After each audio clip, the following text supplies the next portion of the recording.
नमस्कार दोस्तों, स्वागत है आपका आज के मुख्य समाचार में, जिसमें फटाफट से चलते हैं आज की सुर्खियों की तरफ। लेकिन इससे पहले दोस्तों, अगर बढ़ती महंगाई के लिए भाजपा को मानते हैं जिम्मेदार तो फटाफट वीडियो को लाइक कीजिए, और अगर चैनल पर नए हैं तो लाल बटन को दबा के चैनल को सब्सक्राइब करके घंटी बजाकर कमेंट में लिखिए जय हिंद। फटाफट से रुक करते हैं आज की सुर्खियों की तरफ। सबसे पहली बड़ी खबर उत्तर प्रदेश से आजम खान को लेकर शिवपाल यादव का बड़ा बयान। बीजेपी में शामिल होने को लेकर कही ये बड़ी बात।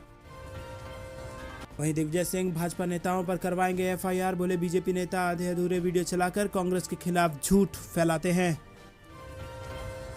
अगली खबर जहांगीरपुरी से। जहांगीरपुरी में बुलडोजर पर सुप्रीम कोर्ट ने लगाया ब्रेक। पूरे देश में ऐसी कार्रवाई रोकने की मांग पर भी जारी किया नोटिस।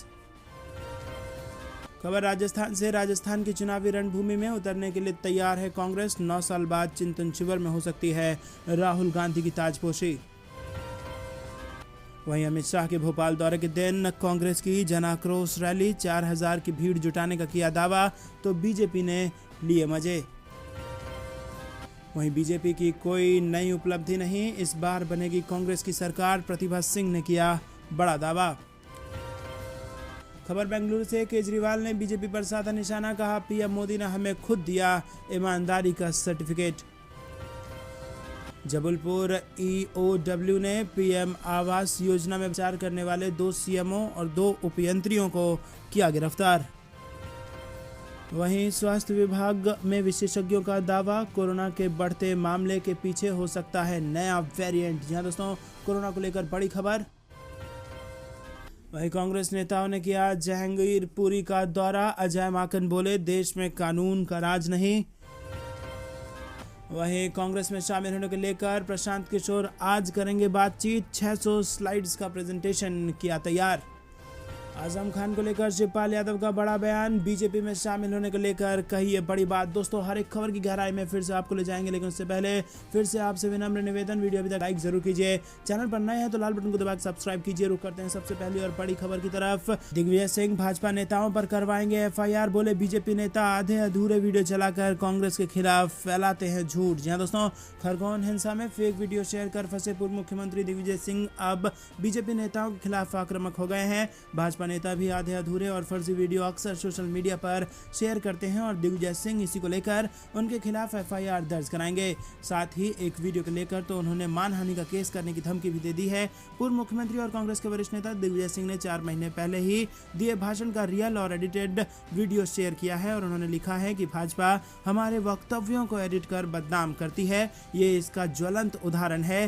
क्या ये जुर्म नहीं है? रियल वीडियो में दिग्विजय सिंह के वीर सावरकर की किताब का उल्लेख कर उसमें हिंदू और गाय के बारे में लिखी बातें वो बता रहे हैं। रुक करते हैं अगली बड़ी खबर की तरफ। जहांगीरपुरी में बुलडोजर पर सुप्रीम कोर्ट ने लगाया ब्रेक। पूरे देश में ऐसी कार्रवाई रोकने की मांग पर भी जारी कर दिया नोटिस। जी हां दोस्तों, बड़ा झटका यहां पर। अगले 2 हफ्ते तक दिल्ली की जहांगीरपुरी में नगर निगम के बुलडोजर थमे रहेंगे। सुप्रीम कोर्ट ने जहांगीरपुरी में चल रहे अतिक्रमण विरोधी अभियान पर अंतरिम रोक लगा दी है। कोर्ट ने मामले पर नोटिस जारी किया है। साथ ही देश के दूसरे शहरों में चल रही ऐसी कार्रवाई को चुनौती देने वाली याचिका को भी सुनवाई के लिए स्वीकार कर लिया है। हालांकि कोर्ट ने स्पष्ट किया है कि बुलडोजर एक्शन पर रोक सिर्फ दिल्ली की जहांगीरपुरी तक सीमित है।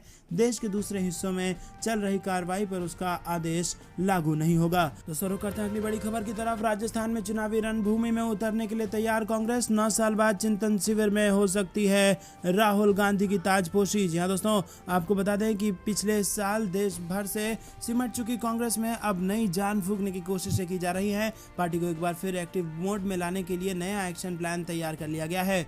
वर्ष 2014 के लोकसभा चुनाव में भाजपा के लिए जीत की रणनीति बनाने वालों में प्रशांत किशोर अब कांग्रेस के साथ आ गए हैं। प्रशांत किशोर ने कांग्रेस में जान फूंकने का नया एक्शन प्लान बना लिया है और इसे कांग्रेस अध्यक्ष सोनिया गांधी के सामने रखा भी जा चुका है। पिछले 1 सप्ताह में 5 बार सोनिया गांधी के साथ महत्वपूर्ण बैठकें हो चुकी हैं और यह नया प्लान अब पार्टी के तमाम नेताओं के समक्ष प्रस्तुत किया जाएगा। रुक करते हैं अगली बड़ी खबर की तरफ। अमित शाह के भोपाल दौरे के दिन कांग्रेस की जन आक्रोश रैली। 40,000 की भीड़ जुटाने का किया दावा तो बीजेपी ने लिए मजे। जी हां दोस्तों, 22 अप्रैल को पूर्व मुख्यमंत्री व कांग्रेस नेता कमलनाथ की बड़ी रैली होने जा रही है और ये रैली 2023 की चुनावी शंखनाद का मध्य प्रदेश में आगाज भी माना जा रहा है। बता दें कि इसी दिन यानी शुक्रवार को केंद्रीय गृह मंत्री अमित शाह भी भोपाल आ रहे हैं और ऐसे में इसी दिन रैली करने को लेकर बीजेपी कांग्रेस पर तंज कस रही है। जन आक्रोश रैली में कांग्रेस ने 40,000 की संख्या में भीड़ जुटाने का दावा किया तो इसे भाजपा ने हास्यास्पद हास्यास्पद बता दिया। बीजेपी ने कहा कि कांग्रेस का सभा पंडाल ही 10,000 की क्षमता का है और इसमें भी कमलनाथ के आने की खबर मिलते ही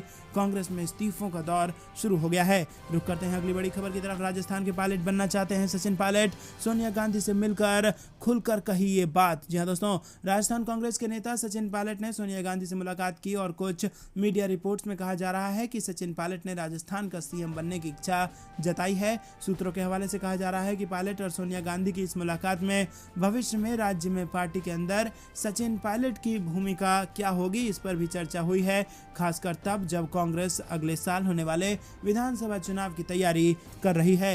रुक करते हैं अगली बड़ी खबर की तरफ। बीजेपी की कोई नई उपलब्धि नहीं, इस बार बनेगी कांग्रेस की सरकार, प्रतिभा सिंह का बड़ा दावा। जी हां दोस्तों, नगर निगम शिमला के चुनाव हिमाचल की सत्ता की कुर्सी का सेमीफाइनल माना जा रहा है और ऐसे में एक और बीजेपी जहां नगर निगम व विधानसभा चुनावों में रिपीट का दावा कर रही है, तो वहीं दूसरी ओर कांग्रेस का आरोप है कि 5 साल बीजेपी एक भी नया काम नहीं कर पाई, जिसके बाद लोग इन्हें सत्ता से बाहर का रास्ता दिखाने वाले हैं। वहीं मंडी संसदीय क्षेत्र से कांग्रेस सांसद प्रतिभा सिंह ने शिमला में कहा कि बीजेपी की सरकार ने वीरभद्र सरकार में शुरू किए कार्यों के ही फीते काटे हैं और इस सरकार की कोई नई उपलब्धि नहीं है। रुक करते हैं अगली बड़ी खबर की तरफ। केजरीवाल ने बीजेपी पर साधा निशाना, कहा पीएम मोदी ने हमें खुद दिया है ईमानदारी का सर्टिफिकेट। जी हां दोस्तों, आपको बता दें कि विधानसभा चुनाव जो कि कर्नाटक में होने वाला है, इसके मद्देनजर दिल्ली के मुख्यमंत्री और आम आदमी पार्टी संयोजक अरविंद केजरीवाल बेंगलुरु पहुंच चुके हैं और इस दौरान मुख्यमंत्री केजरीवाल ने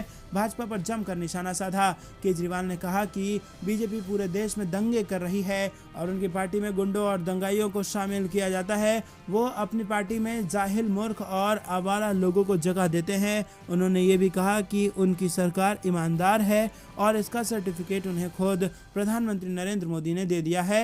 उन्होंने कहा कि देश में पिछले कुछ दिनों में कुछ ऐसी घटनाएं हुई हैं जिससे दिल दुखा है और उत्तर प्रदेश के लखीमपुर में इनके मंत्री के बेटे ने किसानों को कुचल दिया।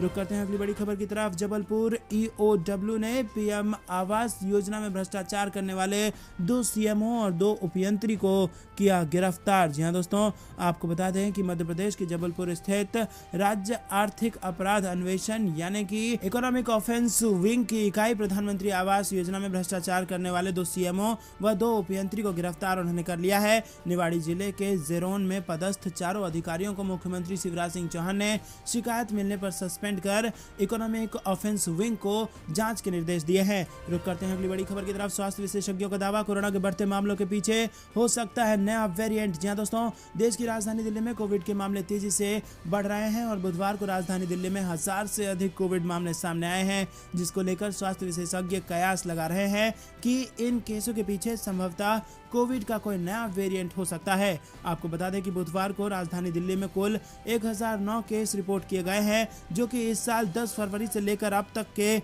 आए मामलों में हुई सर्वाधिक बढ़ोतरी है और इन केसों के कारण कोविड पॉजिटिविटी रेट बढ़कर 5.70% हो गई है। दोस्तों, रुक करते हैं अगली बड़ी खबर की तरफ। बंगाल ग्लोबल बिजनेस समिट में बोली सीएम ममता बनर्जी, हम लोगों को बांटना नहीं एक करना जानते हैं। जी हां दोस्तों, पश्चिम बंगाल की राजधानी कोलकाता में बुधवार को बंगाल ग्लोबल बिजनेस समिट का शुभारंभ हुआ और इस अवसर पर मुख्यमंत्री ममता बनर्जी भी शामिल हुई। इस अवसर पर सीएम ममता बनर्जी ने कार्यक्रम को संबोधित करते हुए कहा कि एकता में बहुत ताकत होती है और हमारा मकसद ही एक दूसरे को एकजुट रखना है। मुख्यमंत्री ममता बनर्जी ने कहा कि हम किसी पर बुलडोजर नहीं चलाना चाहते, हम लोगों को बांटना नहीं चाहते, हम लोगों को एक करना चाहते हैं। एकता ही हमारी सबसे बड़ी ताकत है। यही आप एकजुट रहेंगे तो बहुत मजबूत होंगे, लेकिन अगर आप बटे हुए हो जाएंगे तो सब बिखर जाएगा। मुख्यमंत्री ने आगे कहा कि हमें पूरा विश्व से अपना रिश्ता मजबूत करने की जरूरत है, तभी हमारा व्यापार बढ़ेगा। हमें लोगों को डराना नहीं बल्कि अपनी जिम्मेदारी निभाना है। हम लोगों को बांटना नहीं एक करना जानते हैं,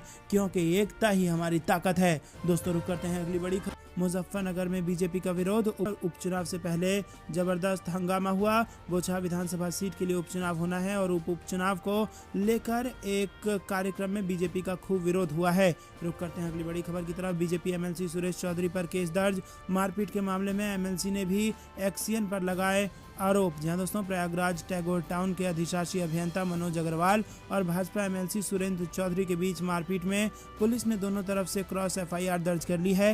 रुक करते हैं अगली बड़ी खबर की तरफ। किसानों को अधिक मूल्य दिलाने के प्रयासों को झटका है कृषि कानूनों का होना, नीति आयोग का बयान। कृषि में सुधारों को महत्वपूर्ण बताते हुए नीति आयोग के सदस्य रमेश चंद ने रविवार को कहा कि 3 कृषि कानून को रद्द करना किसानों को अधिक मूल्य दिलाने के प्रयासों के लिए झटका है। उन्होंने कहा कि 3 कृषि कानून किसानों की आय 2022 तक दोगुनी करने के लक्ष्य को प्राप्त करने में मददगार हो सकते थे। श्री चंद ने आगे कहा कि कुछ लोग नीति आयोग से सुधारों को प्रभाव में लाने का अनुरोध कुछ लोगों ने किया है। उन्होंने कहा कि कृषि सुधार प्रक्रिया को बहाल करने के लिए राज्यों के साथ नए सिरे से विचार विमर्श शुरू किया जाना चाहिए। दोस्तों, ये थी दिन भर कुछ बेहतरीन और बड़ी खबरें। तक बने रहने के लिए बहुत बहुत धन्यवाद। देख रहे थे आपका अपना चैनल जय हिंद जय भारत।